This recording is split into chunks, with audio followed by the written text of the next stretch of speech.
Tak,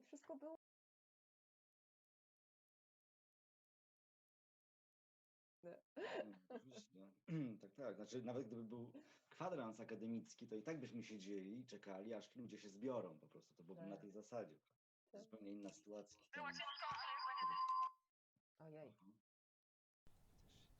Co się dzieje? Ojej. Dobry wieczór. Good evening. Hello and welcome to the third meeting organized by the Polish Humanitarian Action. This is our third webinar. This time the subject is how capitalism divides to conquer. And to help us answer the question, we have our wonderful guest, Przemysław Wielgosz. Hello and welcome. Hello. Przemysław Wielgosz, a journalist, lecturer, editor-in-chief of the Polish edition of Le Monde Diplomatique, and an author of many books. But today evening, the most important book will be your newest one, titled Gra w rasy, the race game, that I have here with me. And perhaps let's go to the title, the race game. So what is the game that hides behind our thinking about racism and races? Oh, you see, I mentioned racism immediately. It is probably one of those games that come to mind right away.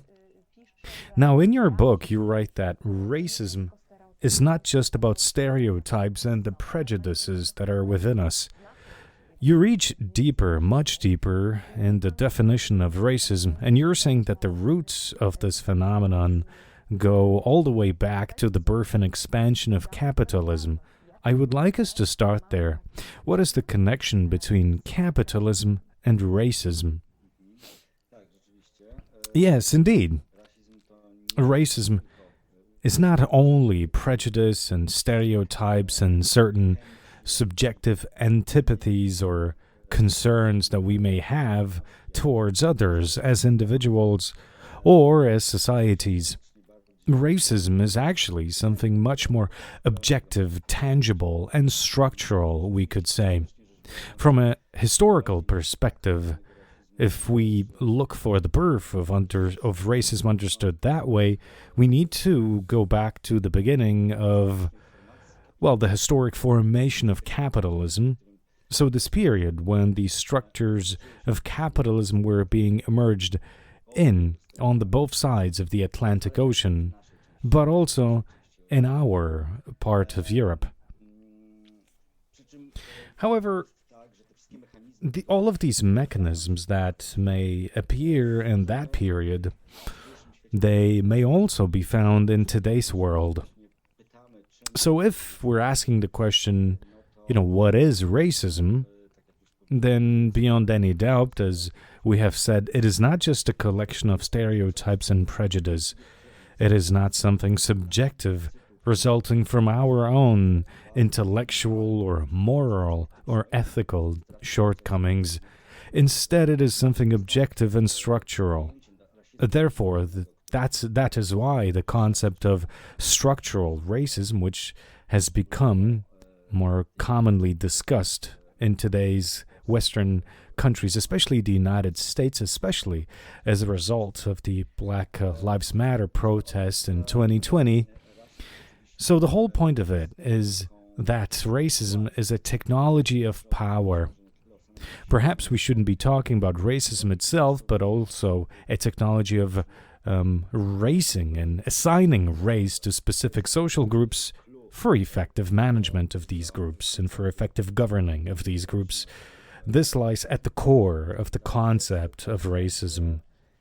And it needs to be said that if we were to relate to, the claims of an American, Walter Ben Michaels, a literature scientist who says that in terms of race and identity divisions, he says that these are all ways in which capitalism sorts the outcomes of economic inequalities that are a result of capitalism. So it's about managing the consequences, the social consequences of the expansion of capitalism.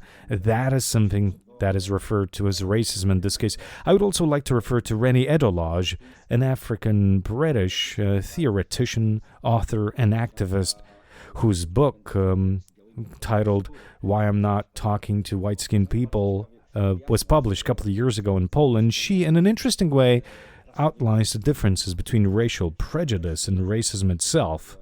Because what she shows is, well, and by the way, she uses an example of a certain discussion, a discussion that is actually always raised whenever we're talking about anti-racism protests. People immediately start saying that, well, after all, the African Americans and African British representatives of various kinds of minorities that, well, actually fall victim to racism-caused exclusions or biases, they also are racially inclined, so they are also racists. And that's because they, use mean words to label the white community or Western communities because they're using the language of hate in reference to the majority. And she shows in her book that it's not the same, that there's a big difference between a situation in which you have a group of teenagers who are, who have African migrant background in Belgium or France. There's a difference between them shouting something in the backyard, shouting something that may be unfriendly to the whites. I mean, if I were to use a racial language here, there's a difference between that situation and a situation in which we are dealing with a situation when people of a specific surname that sounds in a certain way cannot find a job, cannot find an apartment in certain neighborhoods, and people of a certain skin color cannot find job in certain professions, and if they do find that job, and then the employment terms are much worse, and they're being paid much less. So there's a difference between the situation that I described, so having certain subjective antipathies about certain groups, and a situation in which the police is doing racial profiling, and when they are giving completely different treatment to people with a light colored skin and blue eyes, and people who don't have such a skin tone and such an eye color. It's also very different when you have a situation in which people who are considered, or people who look non-European, come up against, when they go to different administration offices, when they're contacting the state, when they come up against discrimination. Now that is racism. So in conclusion, racism is a kind of way of managing and governing inequalities, a way that also doesn't have its subject, because after all, races don't exist. I mean, we have one human race, and that is beyond any academic debate. Now, such discussions were being held in the 20s of the 20th century, but the experience of racist regimes, so, for example, the Third Reich, and what they have left behind, and also the discussions that took place in the 40s, for example, that provided an ultimate conclusion to the problem. Today, nobody honestly believes races exist, and that racism would actually be an unfair hierarchy of these races. I mean, no such hierarchization exists because races don't exist, but racism does generate a hierarchy and legitimizes the inequalities. Racism naturalizes these kinds of social injustices that are all rooted historically, economically, and politically in a certain way, and racism tries to present these as resulting from attributes that are essentially characteristic of certain groups, the groups that are then the victims of injustice and pauperization.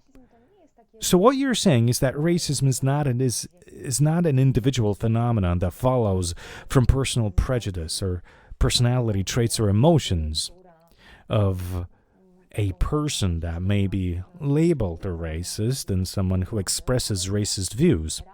You are saying that racism is actually a part of the reality we are living in. It's part of that capitalist reality, which at the break of the centuries, that's when it was created, and that racism is the outcome of a way of management, of a way of governance, where the material inequalities are actually a vessel, a vehicle, or more of a tool for generating, for creating conditions in which racism exists.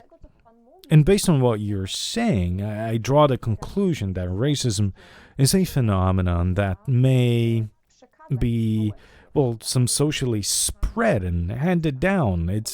It's not that racists are only the people with certain individual characteristics that make them racist. Instead, you're claiming that it is a broader phenomenon, which means that anybody can fall victim to racism, but on both of its sides. So not only as the person being discriminated against, but also as the people doing the discriminating.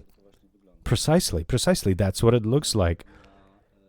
Well, if we look at the past dozen or several dozen years in the Western world, then what we see is that there's a certain phenomenon that emerged, a phenomenon that we would have expected it would never come back after the experience of World War II and the Holocaust and wars sparked by racist regimes in the first half of the 20th century, which is the phenomenon that we have seen for the past couple of years, which is the revitalization and the return and the increase in the powers that are chauvinistic, nationalistic, and extreme right.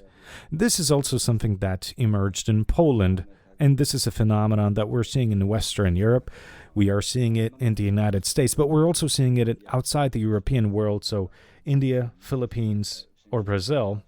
So everywhere. That wave reaches everywhere. And of course, we have to ask the question, how is that possible? How is it that the views that have proven to be so completely ridiculous as the racist ideas are existent in today's political stage and are penetrating, permeating into the mainstream and are getting into the media, and they feel great in social media, which is, by the way, a very huge issue. I believe that the key problem now are economic conditions, so the social and economic crisis, which actually causes certain sentiments whenever the crisis situation is not being properly addressed by the government. In Europe and in the United States in 2008, after the breakdown of the financial markets, first in the mortgage sector and then in the whole financial sector, after the financial crisis turned into public debt crisis and then into the huge stagnation, that took 5 or 6 years. And then after that, the economy started rebuilding, and then immediately we entered the crisis sparked by the pandemic, and now we're dealing with another crisis that is sparked by the war in the Ukraine.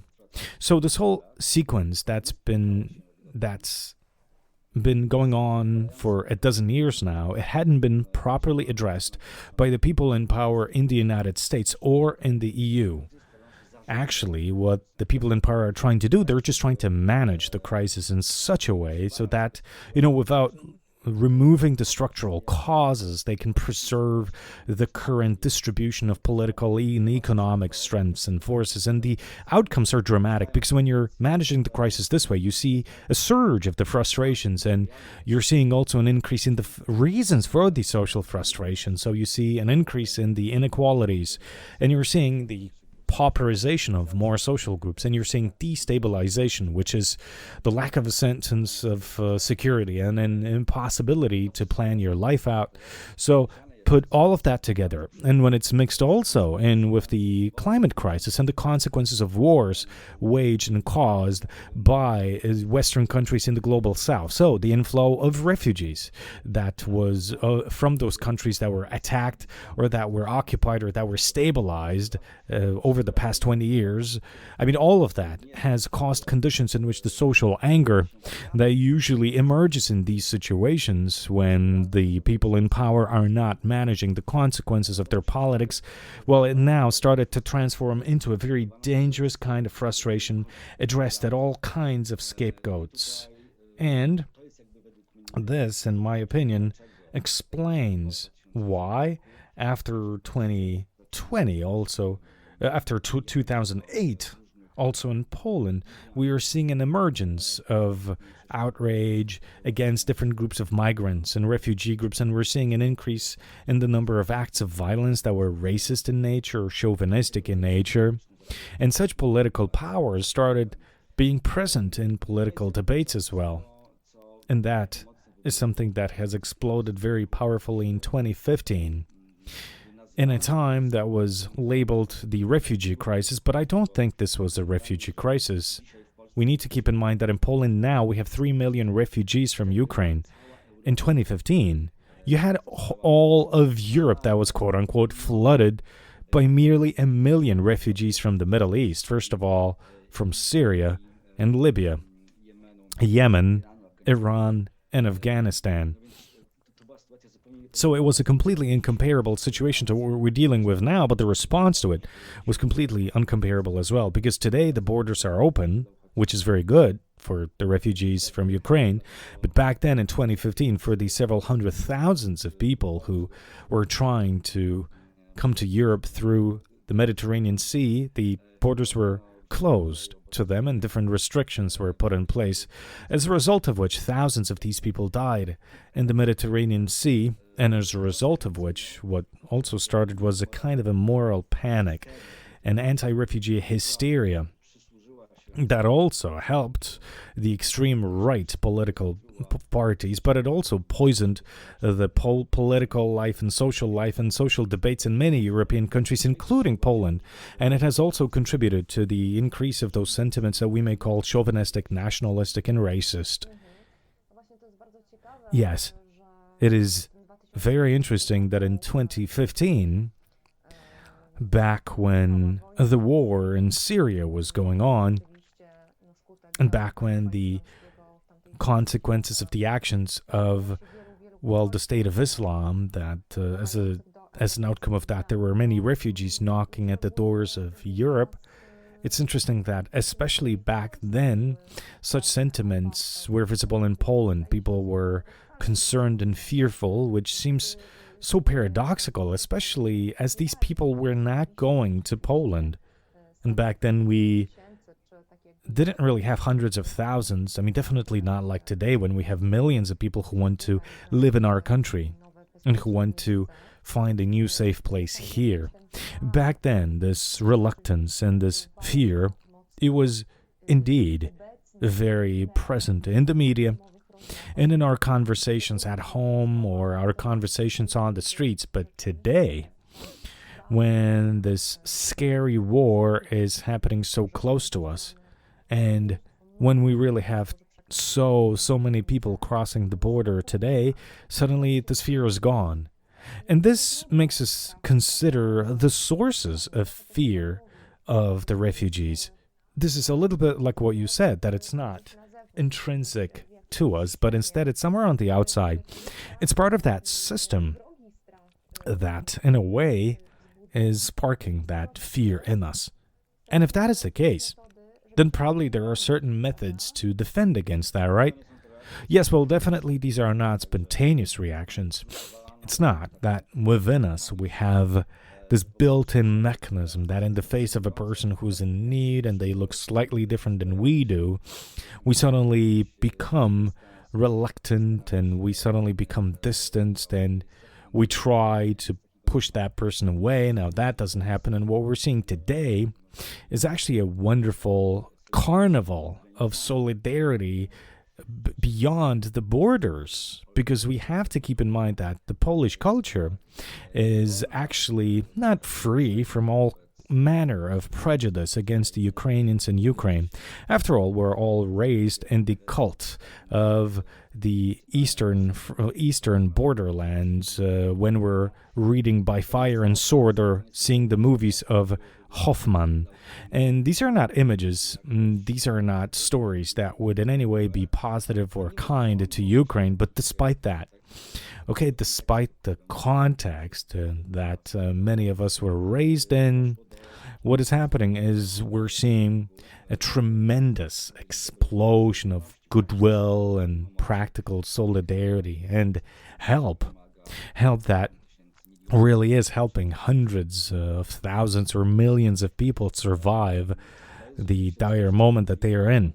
And this is something that absolutely makes us optimistic, because this shows that the Polish society is not sentenced to keep repeating the same response that we showed in 2015. However, we need to keep in mind that at the same time we are dealing with a situation a couple of hundred kilometers north of the border with Ukraine, so the border with Belarus, where all the worst things that happened in 2015 are still happening there, and it was actually multiplied. Because what we're seeing in the Belarusian border is a closed border, and there's people dying of exposure, of thirst, in dark woods, people who are abandoned there, and people who are denied help. And this is not, of course, done by the people living in that region, because there are many people living close to the border of Belarus who are actually helping these people, and they're trying to come to Europe and ask for asylum and to ask for refugee status. But this is an issue of Polish state policy that's trying to interrupt them in that. Now, this is a dramatic situation, and this shows us an example, on one hand, of this structural institutional mechanism that fuels the hatred towards the others, and in the case, the refugees, the migrants. And on the other hand, there's also a social response which is rooted in solidarity. So this clash shows us, or rather confirms what I was saying, that on a spontaneous level, we're not hostile to others, and that this usually comes as a consequence of a kind of campaign of hate and a campaign of antipathy, something that the philosopher Achille Mbembe calls a politics of hate. We need to remember that in 2015, the crisis in the borders of Europe started with the fact that the Hungarian Prime Minister, Viktor Orban, he actually organized an election campaign completely centered on the necessity to seal the borders against the allegedly dangerous refugees. That's how it started, and then the media picked it up. And this is an important thing to note here. It's crucial, actually, to communicate the co-responsibility of the media. The media that was using, in a very irresponsible way, was using certain phrases or certain generalizations, or media that was chasing sensationalist pictures, and that was actually further fueling the fears and the hysteria around the refugees. So actually the media, together with cynical politicians, sparked this crisis. It was more a crisis of Western democracy and the quality of public life in Europe, instead of a crisis caused or resultant from actual threats related to the inflow of people from the Middle East that were fleeing war and fleeing repressions. You're saying that the crisis of 2015 was caused by media and by politicians. However, I think there's also a third part of this crisis, an important agent, and that was us, the people who are active on the internet, and, media and politicians have an impact only when we allow them to have that impact.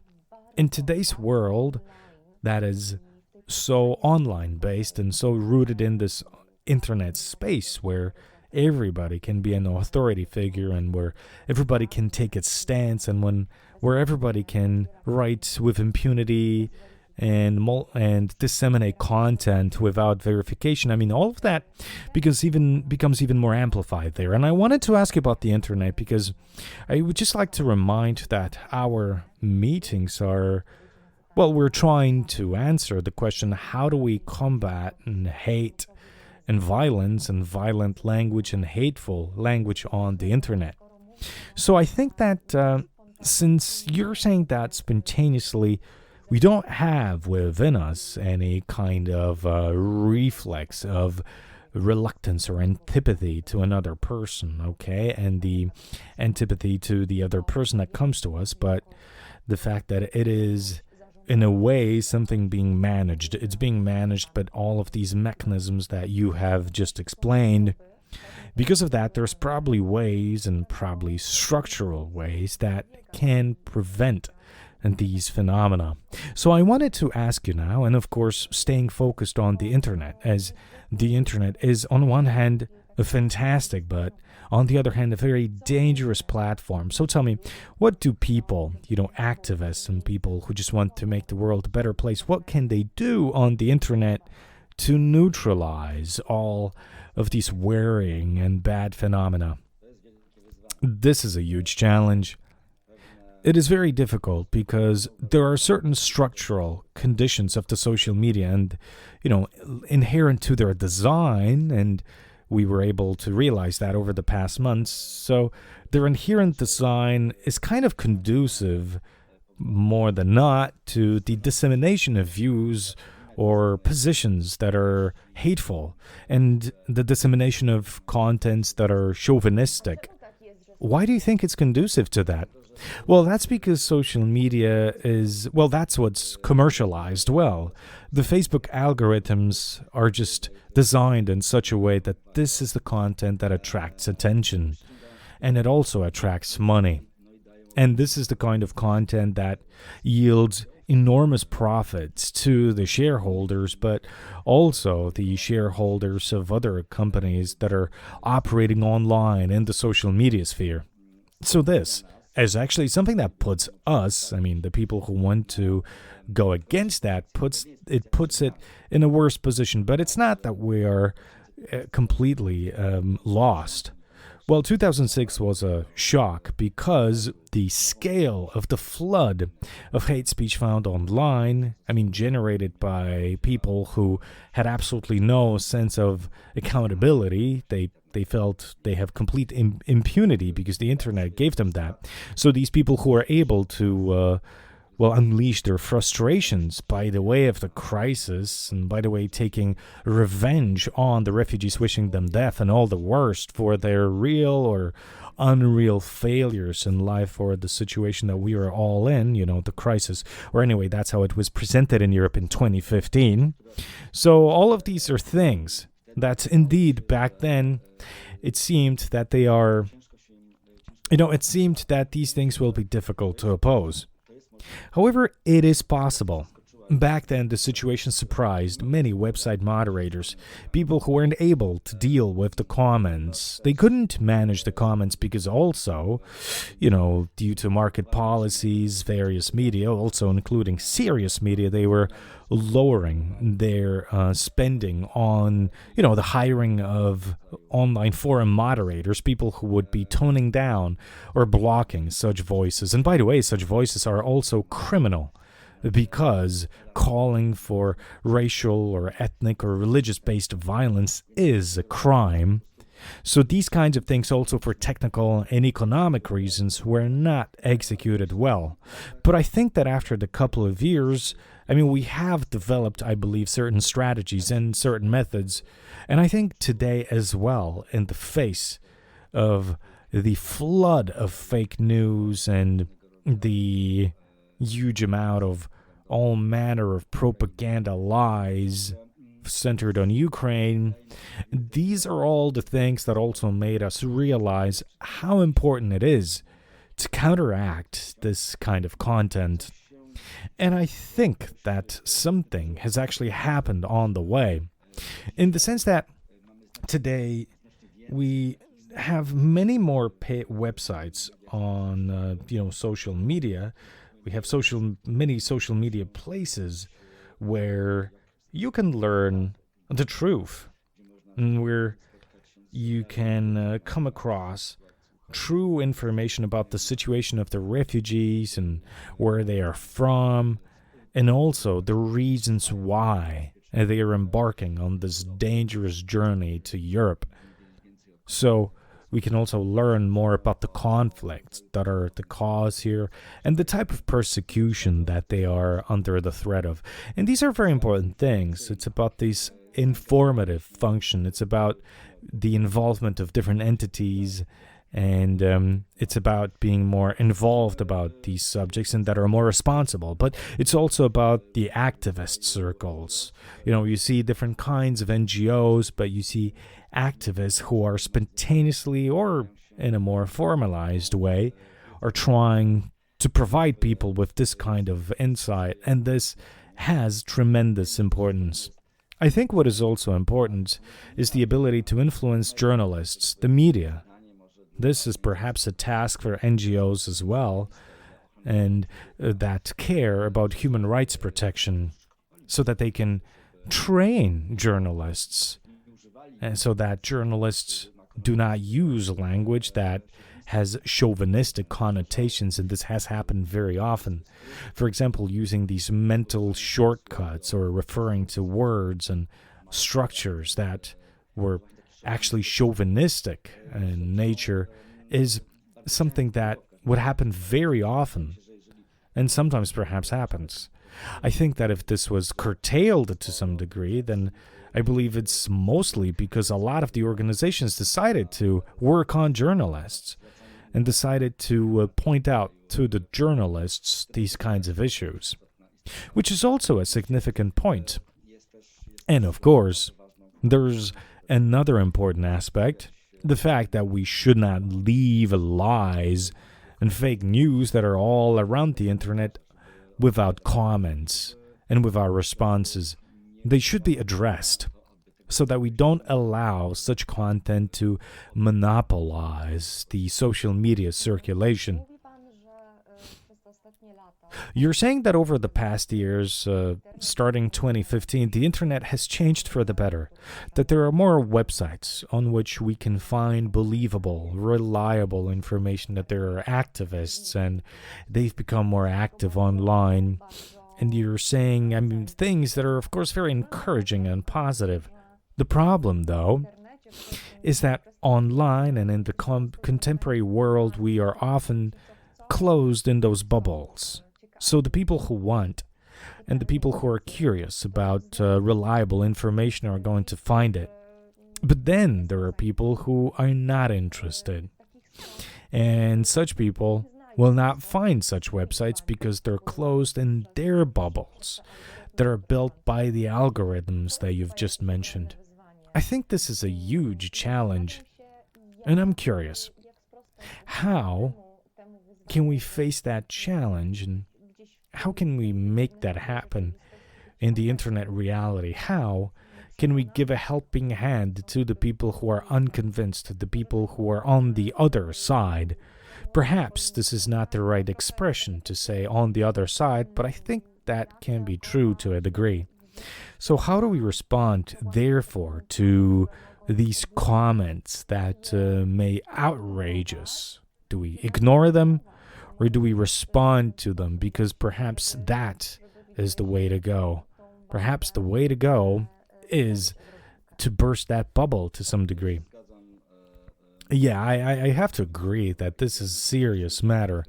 Well, yes, let me perhaps start by saying that, indeed, the internet has changed slightly for the better, but only in the sense that we are seeing many places on the internet that, where we can find reliable information on subjects that in 2015 were, a field that nobody was working, nobody was focusing on that, nothing could have been verified.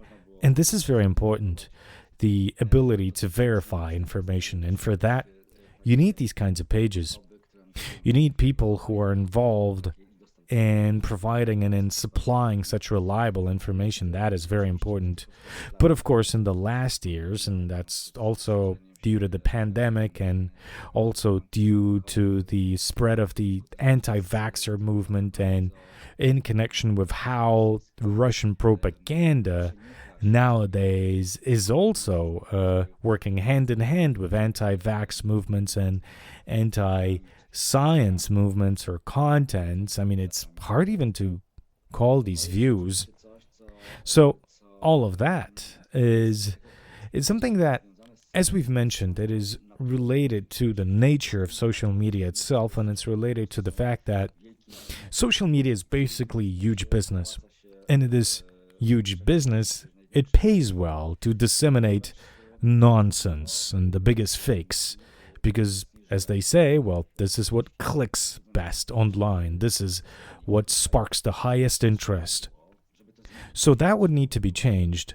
And to change that, we need more than heroism of activists, and not just facing and confronting the fakes and hateful comments. And by the way, it is important to face those hateful comments, but that takes huge effort, and that takes one to restrain themselves from emotional responses. Instead, we need to respond rationally and utilize rational arguments instead of emotions, but that also takes a lot more than that.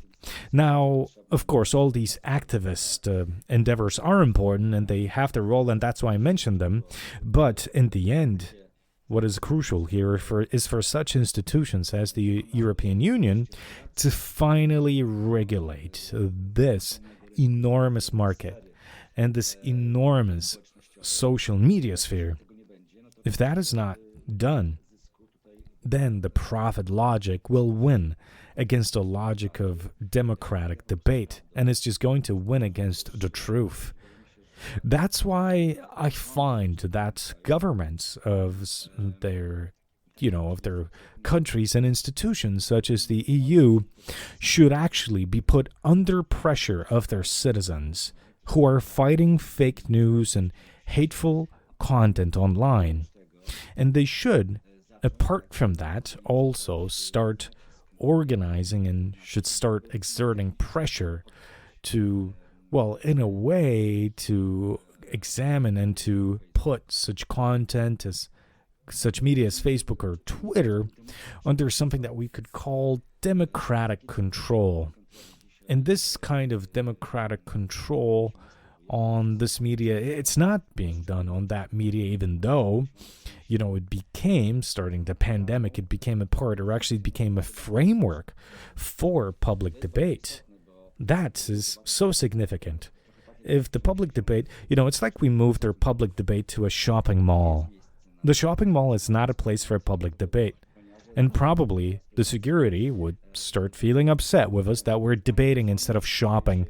And that is exactly what's happening on the internet and on Facebook. As long as the internet and Facebook are as commercialized and are governed by capitalist principles instead of the principles that are imposed on them by democratic oversight and democratic debate, then that's as long as we're going to be losing this fight. Not as dramatically as it took place in 2015, but definitely these mechanisms and these frameworks that the social media is functioning in is rather conducive to, it's important for it to be conducive to the content that we want to face instead of what we want to disseminate. But definitely it is not conducive to a rational and serious political debate. Oh, so once again, it's capitalism. Yeah, that's exactly it. Yes, as it turns out, we're reaching the point when it appears that the key is not just convincing someone who expresses certain opinions that may have dramatic consequences in the form of, well, perhaps violence aimed at minorities, but the issue is that the expression of such opinions gives somebody profit, and this mechanism needs to be stopped. Perhaps it's time to, anyway, make Facebook more social. I mean, that definitely would be important. Yes, now this, what you're saying, is an extremely complicated challenge, and probably the goodwill of the individual will not be enough. However, I think that awareness of what you're saying, and awareness of the roots, and knowing the root cause of the phenomena, and knowing that it's not just a matter of bad emotions or just somebody who's negatively inclined, but knowing that it's all caused by a structural mechanism. So the awareness of that may already be a certain tool for neutralizing that phenomenon, I think, right? Yes, of course, definitely. This is one. It's definitely good to write books about it, and it's good to organize discussions about it. And this is something that gives us specific intellectual and also practical tools for diffusing all of that, or at least for attempting to diffuse it. Yes, in the end we need to identify things. We need to create a map of social reality, and we need to identify certain mechanisms and certain centers that are responsible for certain trends that we may see, and only then we can rationally respond to the events taking place. All right. So you've just said that racism, but more than just racism, because you're saying that there's also, other kinds of prejudice, but, you're describing them in the context of capitalism and the history of capitalism. And do you see that also in the context of, you also see that in the context of financial and material inequalities by mentioning 2015 or 2008 or other examples from history. You're saying that this reluctance or this bias or the prejudice and negative stereotypes, they amplify in situations when we're under a threat, when we have a sense of, lack of material security. And when we feel that the world that we've created is somehow seeming to crumble. So I think that whatever, in the sense that what's happening in Poland right now is beautiful, and you actually called it a carnival of solidarity. And I have to say that it's probably very encouraging for all of us, as it is also an opportunity to learn something about ourselves. But on the other hand, there is worrying information and worrying news reaching us about inflation and the decreasing energy security that is also impacting the whole order that our safe reality is based on. So I think that this is a very important question. And it's not an anticipating question, and it's not about anticipating the issues, but perhaps we should start thinking about where the line will go, the line of our solidarity, of our empathy, and our goodwill, and where the border is going to be, and where it ends. And, all these problems of the economic nature and politic nature, when they will start to cause and awaken in us all of those demons, all these negative things that we know so well from history. So I just wanted to ask you, how can we defend against that? Because it probably will be difficult. We can't be sure. But everything points to that. And also, many times we've heard this expression said by wise people that it's not a sprint, but it's a marathon, all of this that we have ahead and that we're participating in. So how do we take part in this marathon of help with dignity? How do we sustain in this attitude we want to be proud in? Yes, many humanitarian aid organizations that are offering help to people fleeing Ukraine today, many of these say, and have been saying for quite some time now, that this mighty and absolutely unprecedented social mobilization, and so spontaneous, by the way, that we're seeing on the borders, and that we're also seeing by people, going to Ukraine and bringing people from there and transporting them and feeding them and supporting them in different ways and hosting people at their homes. 2/3 of refugees we have from Ukraine and Poland right now are living in private homes.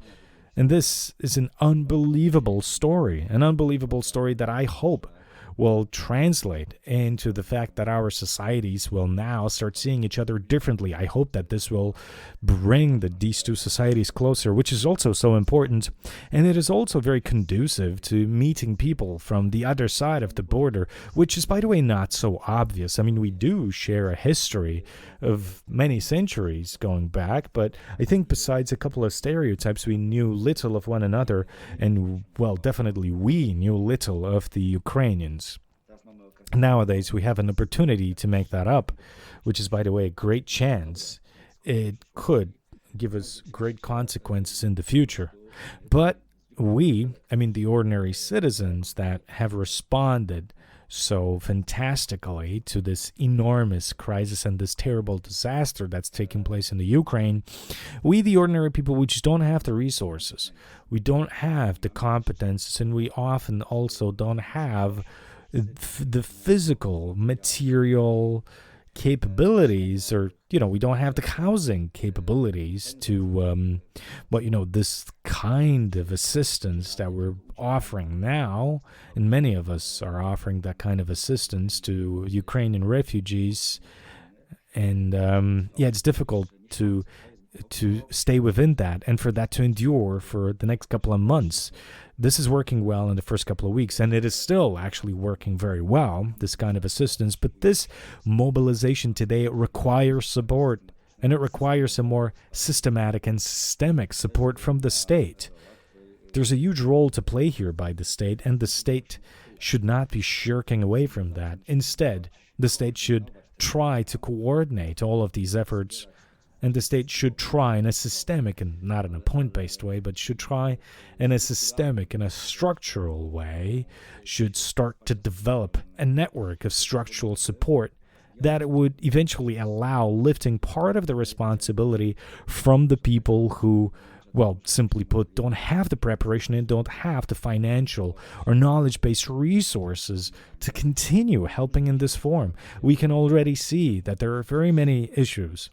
After all, the people who are coming to Poland from Ukraine, they're not doing it only because they want to get to know Poland and they want to learn about our lifestyle. They do it often because they've lost everything. They've often seen the death and the suffering of their neighbors or their dear ones. In a huge majority, very many of them are people who have gone through terrible trauma, and we are very helpless in the face of that unless we have the proper competences. Today, it would be key to develop a network of support for the refugees, a kind of support that would enable them to face their traumas and to provide support to people who are hosting the refugees, because such people also need help.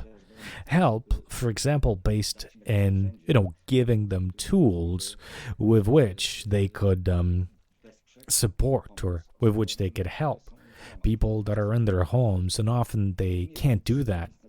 And this is not anything extraordinary. It's normal because we're not all counselors. We never had these kinds of situations. Nobody ever has.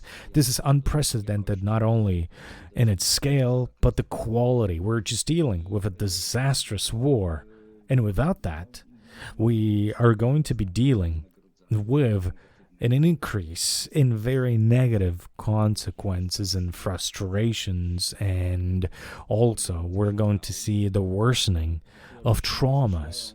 Traumas that, of course, are not conducive to integration. If we're saying that we want the people from Ukraine to find their place in Poland and to feel comfortable in a friendly environment, then about finding a place they belong, there could be issues with that. Not because we lack the goodwill, but simply because we are dealing here with situations that exceed our capabilities. And this is something that the help of the state would be very useful, because there are activists out there. There are people, after all, who are offering all kinds of therapies and are gladly involved in that.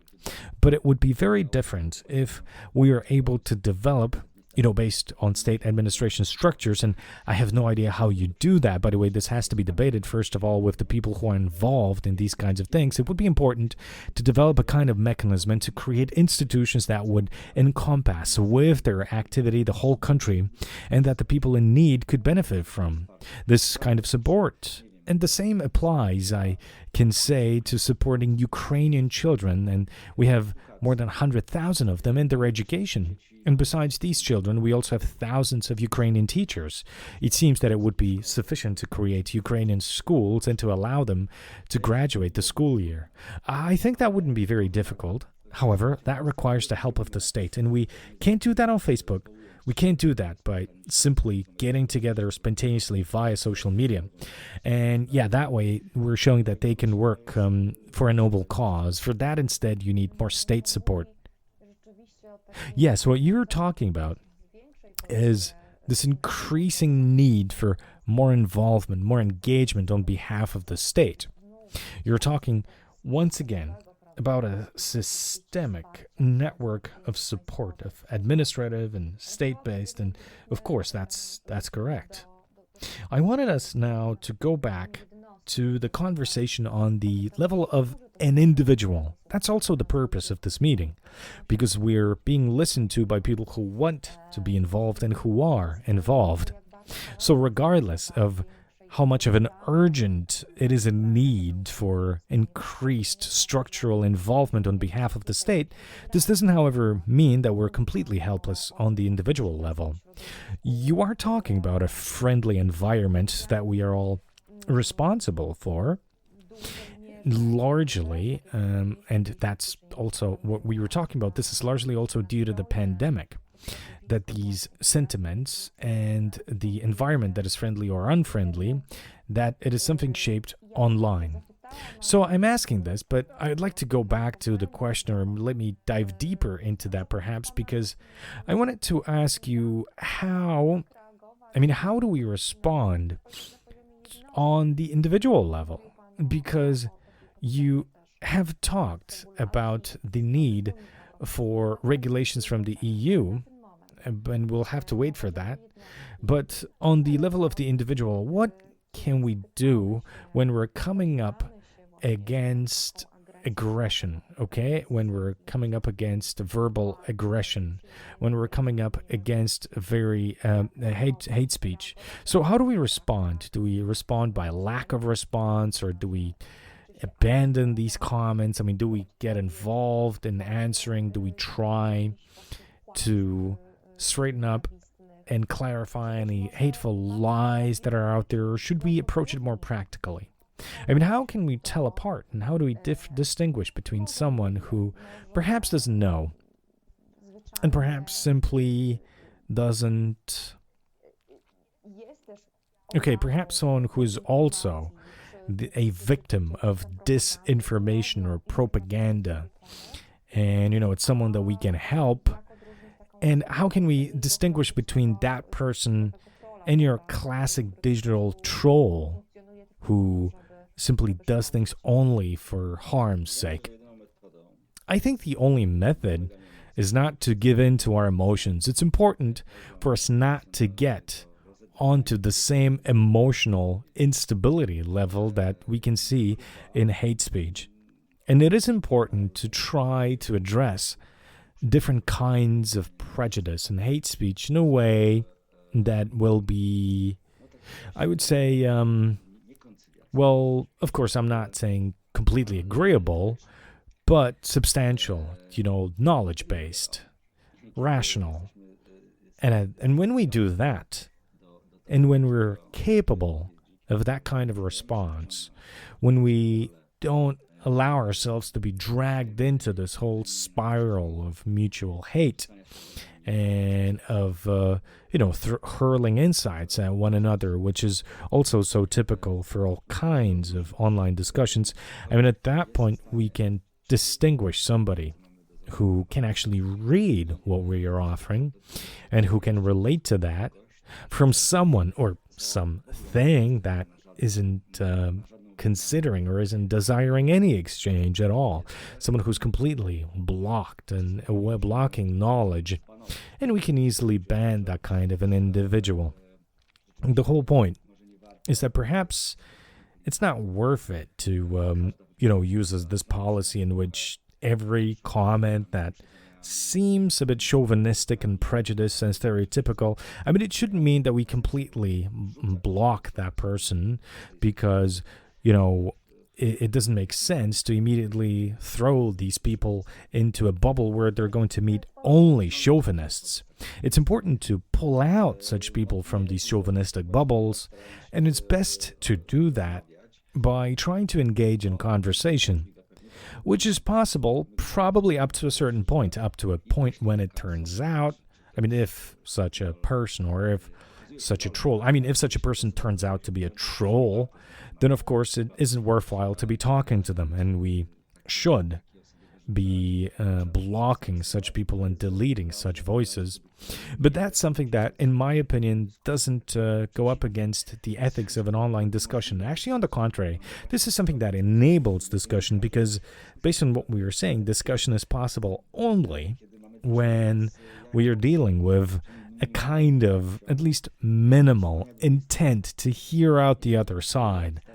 So if we're trying to understand why the other party is afraid and why they're afraid of strangers, and if we're trying to tell that person that there's no reason for this kind of fears, and if the other side also wants to learn and wants to find out why such fears are irrational, at that point we may see that there is a chance for engaging in a dialogue and to get out of this information tie and to break this mechanism of disinformation that all of us are falling victim to some degree.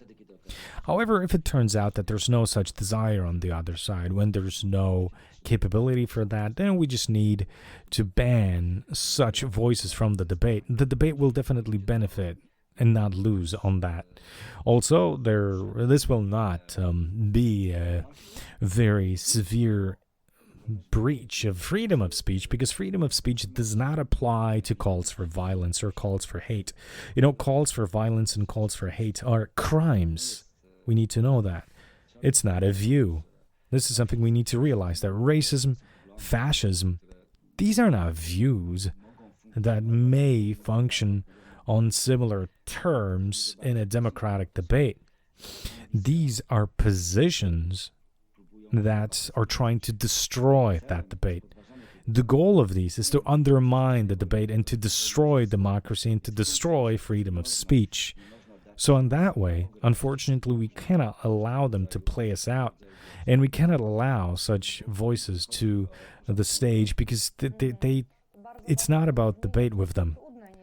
Yes, it's a very difficult distinction, but a very important one too. You're saying that we absolutely must block and ban people whose intention is to destroy the debate. On the other hand, it is important to, at all costs, to keep the debate going, because the most unfortunate thing is when the discussion breaks off. Yes, well, only with the tool that democratic debate gives us is when we can hope that the truth will win. I mean, that is the place where actually we're working out, we're developing a solution in modern societies. Oh, you're saying working out or developing a solution, which is an important way of putting it. I think it's important when we come up against an opinion or we come across an opinion that is not the opinion held by the proverbial troll. We can leave the trolls aside, but when we're coming across an opinion that we don't necessarily agree with, an opinion that is not consistent with our thinking and our value system, but when that opinion is not violent, I think it's important not to have the conclusion that we have the monopoly for truth, because this often happens. Quite frequently, discussion is impossible, and we stay within our bubbles because, well, even if we have the best intentions, we block these discussions because we have the sense of moral superiority. So, if in any way, this may be naturally part of, these situations when we're getting so involved and when we're activists and when we have these missions and, we're emotional, like you talked about emotions. But I think it's important also to steer clear of that. And it is important to, give us the right to the idea that perhaps we're wrong, or maybe we should hear out the other side. Well, maybe we shouldn't completely shed ourselves of the emotions and everything, but we should control the effects, the consequences. We shouldn't be, completely throwing out the baby with the bathwater. But I do agree with everything you say. That's right, because that is probably the only way in which these bubbles can somehow come together, perhaps. Yes, definitely. yes, I mean that's one of the problems, and that you have just indicated in our conversation about social media is that structurally they enclose us, they seal us in these bubbles. And until we leave that bubble, it will be difficult for us to talk about progress, and we can't talk about a step ahead. And actually, it's important for us not to convince the convinced. What it's important for us is to, start discussing and to discuss people who are not convinced. This does not mean that they have prejudice. I mean, sometimes just accidentally they were put into a different bubble. It could be due to social reasons, or there could be many other reasons why we are in a certain circle of people and not a different circle. And the internet is, by the way, not conducive to going beyond your circle. The internet actually imposes on us such very sealed boundaries, such very sealed communication boundaries, that it actually reproduces and amplifies us being sealed in bubbles instead of leaving these bubbles. This is another problem, and this is a problem that stems from the nature of the media, and it's probably also connected to some degree to what we were talking about, the limitations. Yes, this is a huge issue, a very restrictive one, which doesn't mean that we cannot try to meet this problem halfway. Well, yes, not only that, but we actually should be doing that, especially for that reason, because perhaps that will contribute to a kind of transformation of this, of the social media environment. Yes, so for the terms should not be dictated by capitalism, that's where we started, but instead for us, the users, to be dictating the terms, and for it to be for our interests. The interests understood well. Yes, and it may be the case, and by the way, that's another case. There's thousands of people in Poland who have gotten together via Facebook, after all, and they were creating all manner of websites and discussion forums, and actually that is the structure through which the aid is coordinated, the aid for offering help to Ukrainian refugees. Now this shows the huge potential of these tools. Yes, we're not living in easy times. Starting February 24th, the times have been exceptionally difficult, and we're dealing with so many issues. And I'm so glad that despite this, we can end our conversation on a slightly more positive tone, because, we have optimism also at the end of this conversation, which was difficult too, but it means that even though we want things on an individual level that are good and helpful, there are structural systems that keep us in place, but that doesn't mean that we should stop trying. Absolutely. If something may be a driver to changing these structural limitations, then that thing is our activity, our opposition, and our faith in the fact that our actions can yield positive results. I was talking to Przemysław Wielgosz, journalist, editor-in-chief of the Polish edition of Le Monde Diplomatique, and author of many books, including the book that we were talking about so much today, Gra w rasę, the race game. He was the guest of the third meeting organized by the Polish Humanitarian Action, our third webinar.